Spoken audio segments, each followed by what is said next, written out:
Hola, and welcome to another installment of Astrology versus Psychology.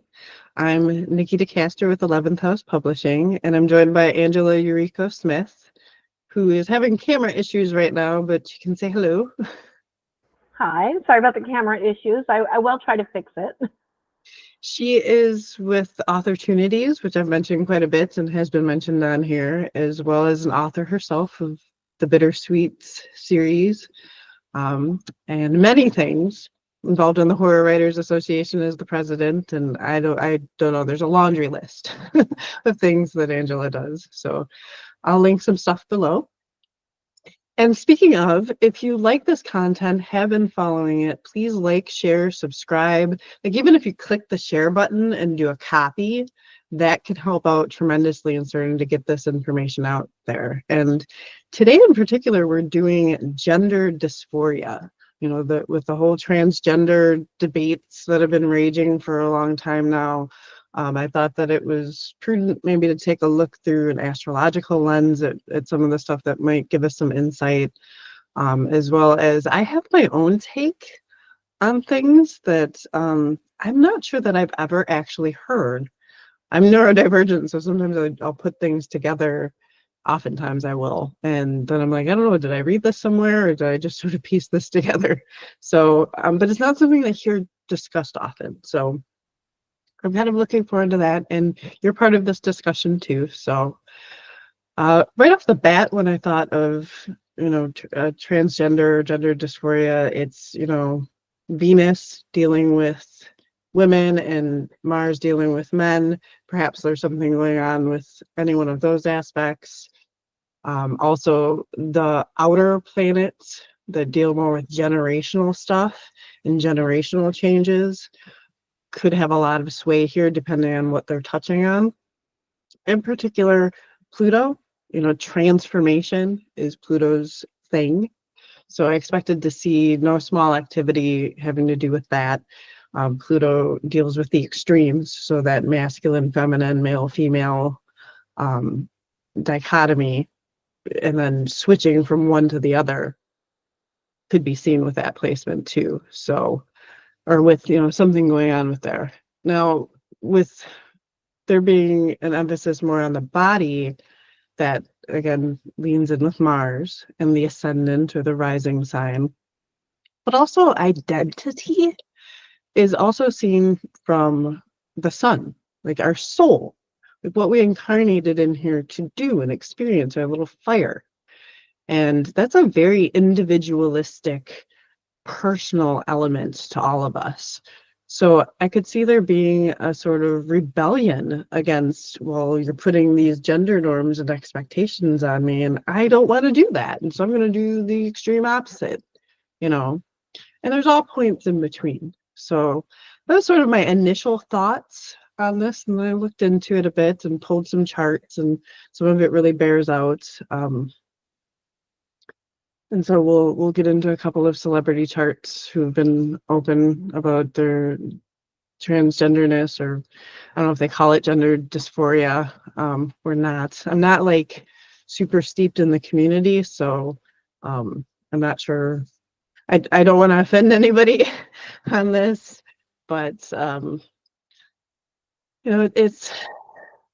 it's complex. So even looking at the astrology, I'm like, there's so much that can go into it depending. And one of the things that I found, just like when I was pregnant and looking into the stages of gestation and what happens at each little chug along the way, I remember coming across something that was about 3 weeks in, I want to say, where they talked about that being the time where if there was a hormonal shift or an imbalance, or like a flux, or like a lot of stress hormones, it was a very pivotal point in the genderification process, where if it was shifted one way or the other, that could really have an influence on how the person's hormones developed from there on. So you could have that XY chromosomes going on, making you physically male, but all of the hormones from that point of 3 weeks, or somewhere around there, would shift, and make you, they take the female track, or vice versa.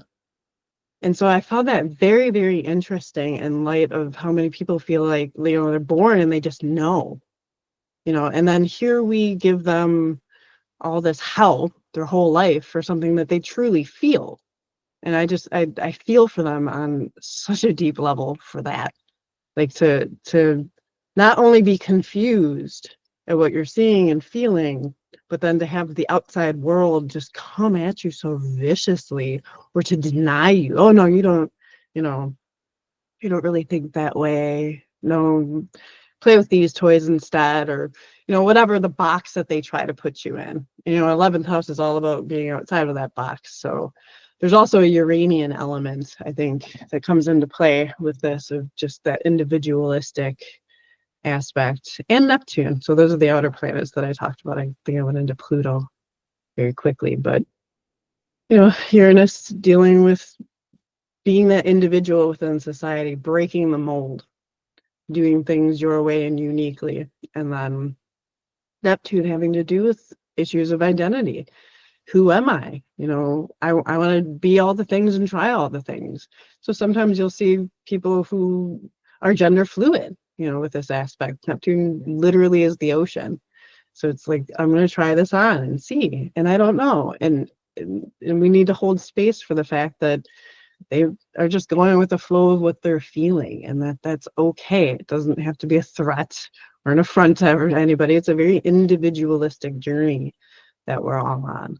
So from an astrological point of view, I hope that this can give some people a little bit more peace with that, and a little more understanding that there also may be this biological component, and you have no idea where any of this comes from until you sit down with that individual and know their story, to the extent that they can even tell it to you, because everybody's experience is so very personal.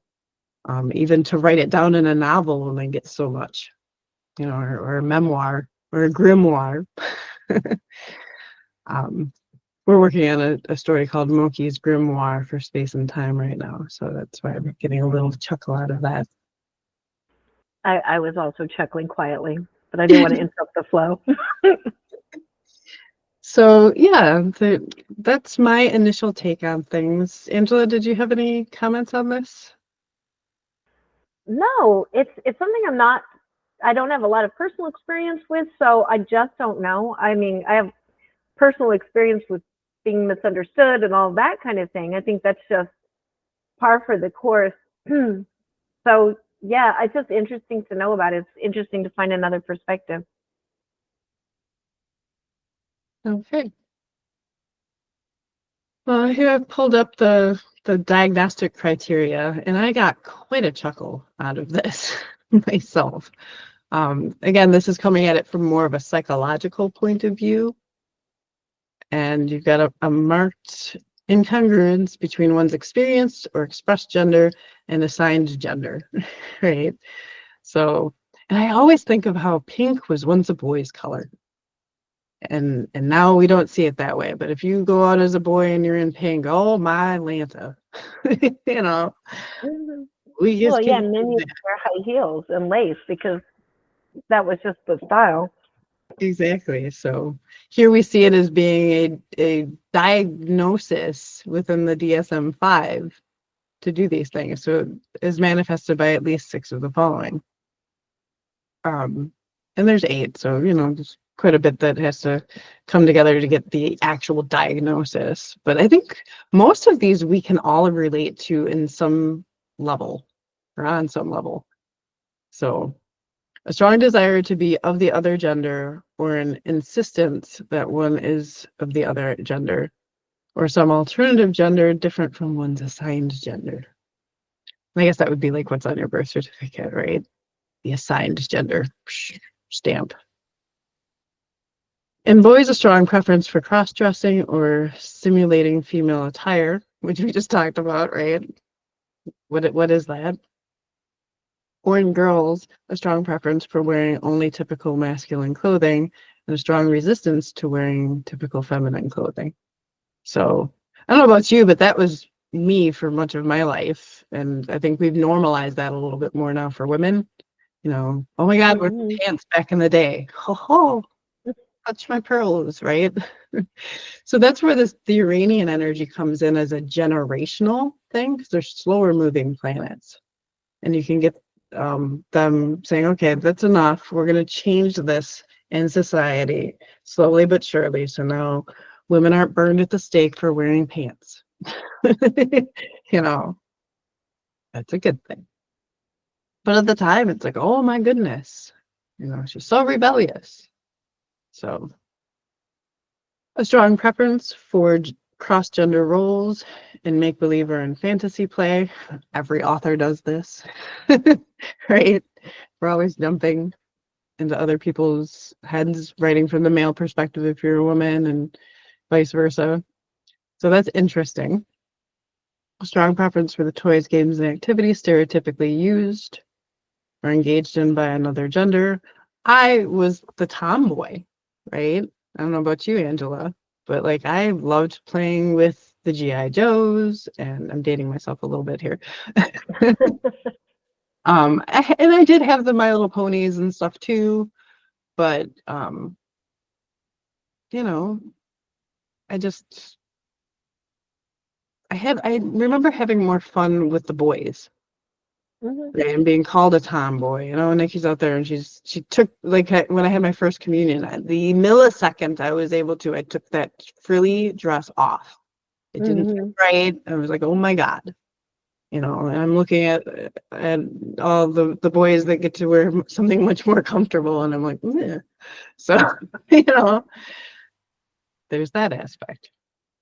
A strong preference for playmates of the other gender. Again, I just got done saying, me personally, hung out with boys. I just found them easier to get along with. And these are all true things for me as well. I mean, at one point, I actually insisted that I was a boy because they really did have more fun. And I was supposed to be Andy. Like, that's what I insisted everybody call me for a stage. And yeah, I didn't hang out with girls because they really didn't want to do fun stuff like catch crawdads and dig in the mud and go look at spiders. Yeah. So I guess we're in solidarity in some of these things.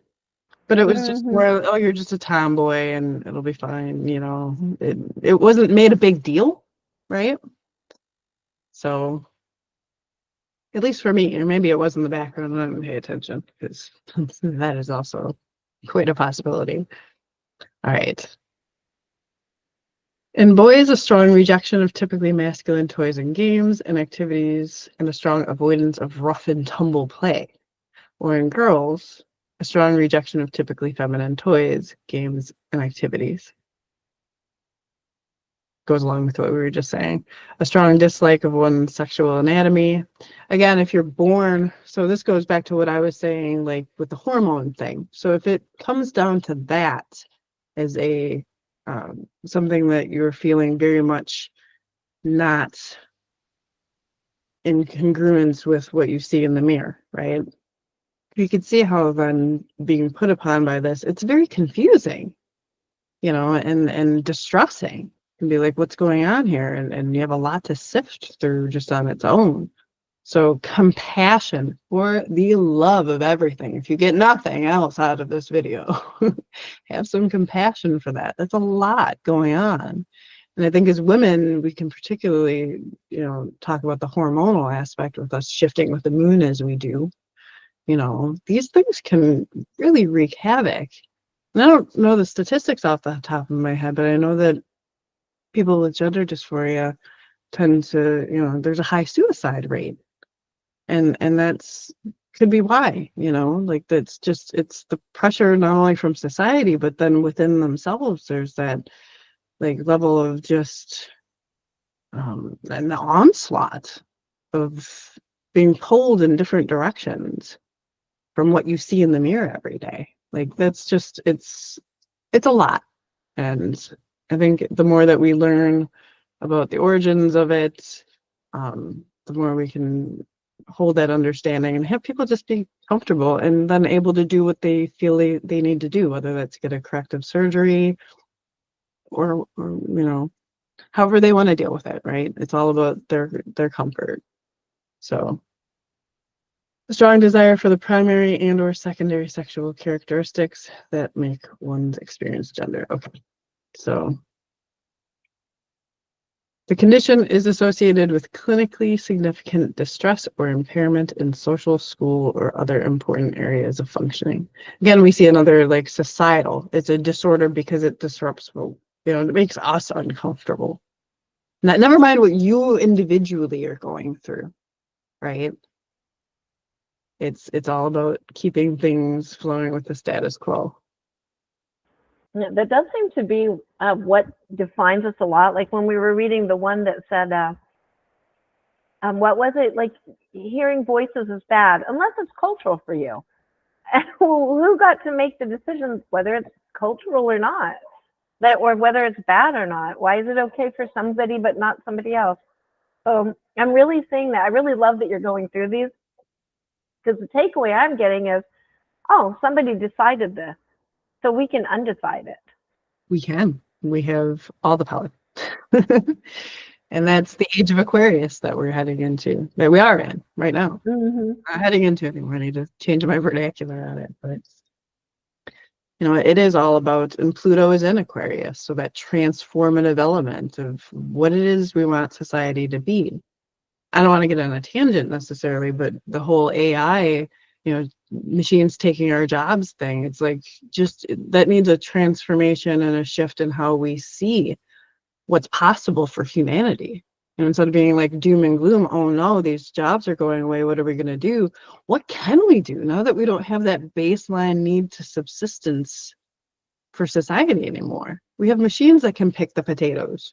We don't need to have people in the fields breaking their backs all day, every day. What can they do instead? What Picassos are out there? So it really is just a matter of how we decide to structure things. We have all the control. Okay.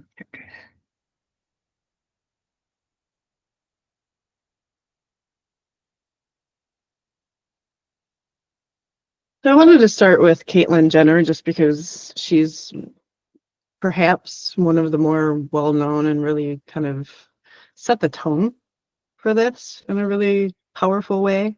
Very brave to come out as she did, and really just went right for the jugular of society in many ways, and I love that. So here we see her ascendant here, this AC, so it stands for the ascendant or rising sign. That's the physical body. And it's snuggled up with the sun, the identity. This is who I am. And so they're conjunct in trying to like figure out, well, here's who I feel like I am on the inside, but the outside is different. And it's in Scorpio, ruled by Pluto. So it carries that energy with it. And so you can see just right off the bat there that there could be a real strong desire to be true to one's identity, no matter what, and the sun is our inner courage, our inner king or queen to stand up, and your autonomy, your sovereignty is that sovereign being here incarnated. So very empowering right off the bat there. And then she's also got sun in a nice aspect. So the blue lines are like a harmonious telephone connection, and the red lines are a little staticky. So it's like they're talking to each other. And here she's got that Uranian energy of change, transformation on that generational scale, talking at 4 degrees to 4 degrees. So directly, this line is directly there in her ear. She's hearing it all day, every day. Transformation, doing things differently, outside of the box, outside of the norm on that soul level, right? And she did. And so that generational change brought about by her individual actions. Do you see how that works?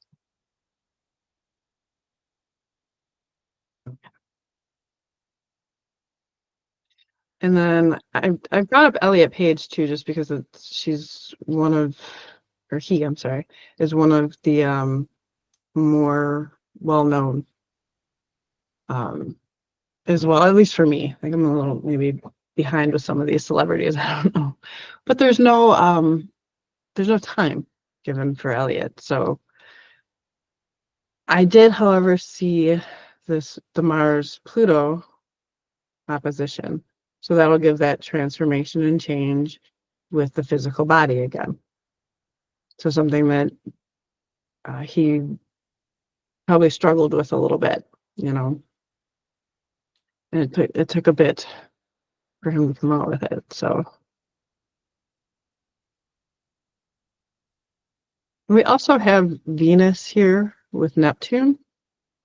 So Neptune being trying out all those different identities, right? And Venus being the feminine. And so there can be that sort of, when the two of them go together, who do I want to be? So it could be that he really had to work through it, especially on that spiritual level, before he was comfortable coming out and being like, this is the one that I'm picking. There's a bit of it's a looser aspect, but I wanted to mention it. Hunter Schafer, same thing. We've got scorpionic energy again here. And that Venus-Neptune conjunction that I was just talking about as well. And also a loose Uranian-Neptunian conjunction. And one thing I'll say about that on the generational scale, Neptune and Uranus were together for most of the 90s in Capricorn. And so Capricorn is the status quo. Uranus disrupting that. Neptune will dissolve things as well, but also, it's the dream, it's the what if energy. So, and Neptune also carries the energy of all of the other energies. It's the great ocean. So it's really, it was changing up all of the children born then to do things differently, to look at society differently, and they've come of age now, right? More and more. And are now able to take up the reins of society. So on the one hand, because there's no good or bad in astrology, but on the lower frequency of this, Neptune can get very much into the victim mentality. I'm being oppressed and put upon. And people who wear these things as like a badge of honor, and then stay in the victim mode of them. But on a higher frequency, it's, I'm changing things up. I'm going to dream and do this thing because I know it's possible, and then I'm going to make it happen with that Capricorn. So if we can get that higher frequency and not feel so oppressed, like, again, society is what we make it, right? It's just a construct. So it's a very generationally empowering energy that is also present in Hunter's chart. She's a famous model. And then Kim Petras, also we get the scorpionic energy with Pluto, the transformation on the ascendant. And talking in a kind of odd aspect with Mars. So this green line here is what's called a quincunx. I don't talk about them too much, but it's a little off. It's like the camera isn't working on your video, but you can hear, or maybe it's a little staticky. And so it's like we're trying to connect, but it doesn't always happen. Maybe I get a little bit of the chatter now and again, just enough to know something's going on, but not entirely. So there's that aspect too. So I don't know a whole lot about her, but there's a little something that had to be worked through there, is what I would say. And part of what she's supposed to be doing on the books, this MC here, is your midheaven. It's how the greater, wider world sees you. There's a spiritual component to it too, but the sun is there, so that ability to shine through authentically as being something that's important that she makes sure she does in this life. And then again, we've got Neptune and Uranus. So you hear someone born with that conjunction that I was talking about as a generational thing, but in her case, it's in her third house here, which is about communication. So being that voice for these changes within society is something that she's been called here to do. All right, and then Laverne Cox, I think it's the last one, yes. So here we've got Saturn on the sun. So there's a restricting element, but it's in Gemini, which is curious and open and wanting to try lots of different things with the identity. So that could also have something to do with it, like feeling restricted, but really wanting to try out different things. Again, it can be very complex where all of these things originate from. There could be a psychological component, there could be a physical component, and everybody's going to be different. You might be a mix of both, right? And then we've got that Leo energy with the ascendant again. So that's basically like the sun with the ascendant that we saw in the other charts. It's like I have to be my individual self within my physical body. So that's what kept coming up time again on the celebrity aspects. Kind of jived with what I was saying, I do believe. All right. And there we go. Angel, you still with us? Yeah, the thing that I keep going back to this is the line that you said. Well, now I forgot it. It really resonated with me. But basically, it didn't jive with society. I think I'm misquoting you, but it was something like that. Mm-hmm. But then I was like, we are society. Why are we not letting it jive with us? We the people, all us individuals are what creates society. So it's our actions and our thoughts that create what is society. But I think in the past, we've kind of let ourselves be told what our society is supposed to be by these, I don't know, societal gatekeepers who have decided what is good, what can a boy wear, what can a girl wear, what's appropriate behavior. I'm really thinking like the 50s is where that really, what is a good woman like? What is a strong man like, and all that kind of thing. And I feel like we've just decided, that yeah, we are society. All its little pieces are deciding what it is, and now what is it going to be? And it's up to us then to make sure it's good, beneficial for all of us. That's my 2 cents. No, it's powerful, and everybody's here to do their part. I would say, with Pluto and Aquarius for the next 20 years, we're all being called in some way, shape, or form to help transform society. So if you feel like there's something that you can bring to the table that you need to say and do that only you can, it's probably a call for a reason. Now, if you know your charts, you can look and see where Aquarius falls, what house Aquarius is in your chart, and that can give you an idea of the specifics of what you're being asked to transform and help with society. And if anything's there, anything's aspecting, of course, that complicates things, but it could be a place to start. If you don't know your chart and want to go through it, I give readings. My information's below, phoenixrose.net.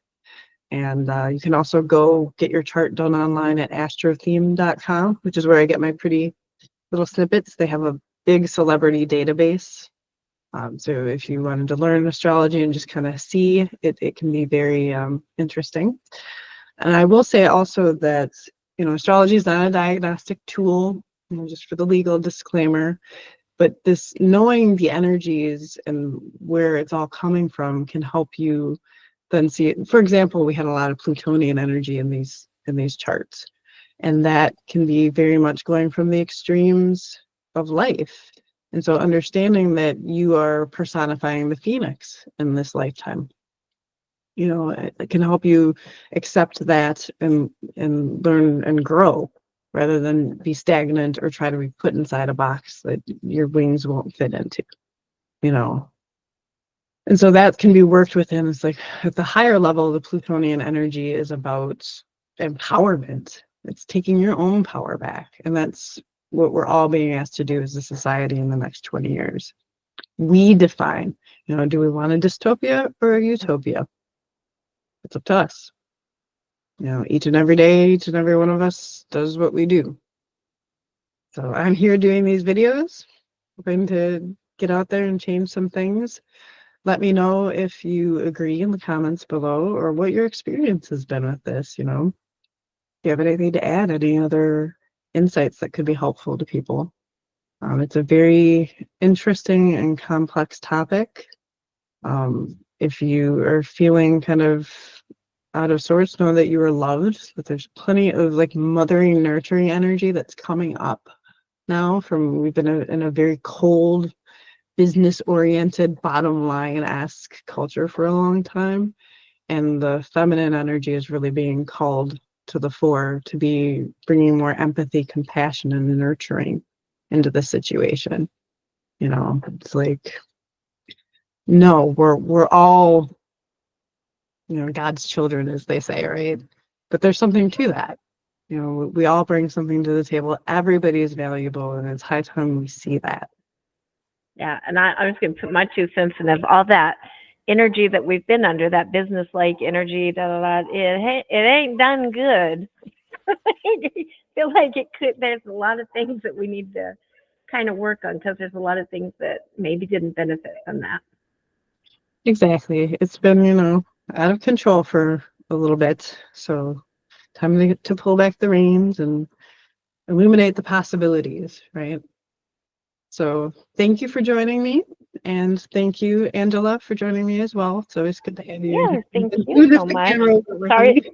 sorry, my camera has decided to be neurodivergent, or I don't know what divergent, but yeah, it's Outside just the decided to box. not work. Yeah, Oh, yes. so I'm going with it.